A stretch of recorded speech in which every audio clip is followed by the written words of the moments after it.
There's a Bible verse from Proverbs: "In all your ways acknowledge the Lord, and He will make your paths straight." And often I've found here in Taiwan that the Lord works the same here as He works back in the States. And my job is to acknowledge Him in all my ways. So there are many times when, at least I trust that God is working more often out of my sight than in my sight. And God is working under the radar, under my radar rather than on my radar. So most of the time that I see Him working, it would be in the opportunities He gives me, be it unexpected ones, like people that I meet outside of school, but also the normal day-to-day opportunities of being in a classroom. Students can make mistakes, they can be mischievous or malicious sometimes, and yet through all that, I'm able to, by the Lord's strength, show the Lord's discipline and His patience and generosity with students, and vice versa. I teach here at Concordia. I teach Bible class to 7th, 8th, and 9th graders. I also teach drama class to 7th graders. I can see the same students 7th, 8th, and 9th grade. So there's opportunity to continue that relationship with students over the years, which is a blessing.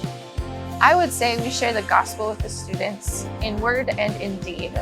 Because at Concordia Middle School, I teach Bible classes, that gives us opportunity to explicitly share the gospel through all sorts of Bible stories, but also through the story of Jesus, and tying back the Bible stories of Moses and David to Jesus.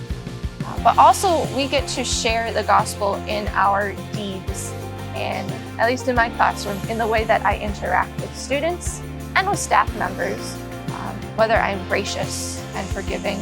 I believe that also shows the gospel. Another Bible passage that comes to mind is from 1 Corinthians. And Paul writes, "I planted, Apollos watered, but God gave the growth." So here in Team Taiwan, we especially have the opportunity among our team to do a little planting, a little watering among all of us. But it's so important to remember that even and especially when I do not see the fruit or the growth of God's word in my many students, I have to trust that God still is working in hearts. And there's another passage that I love from Ecclesiastes, where the writer says, "Now this is a gift from God, that we eat and drink and find enjoyment in our toil, for that is the lot that God has given to us." And so I see that here in day-to-day life here in Taiwan, because I can be thankful to God for my daily bread, for eating and drinking and my toil, even when it may be difficult. It is a gift from God. And I choose to believe that God is working immeasurably more than I can ever imagine, even and especially when I do not see it.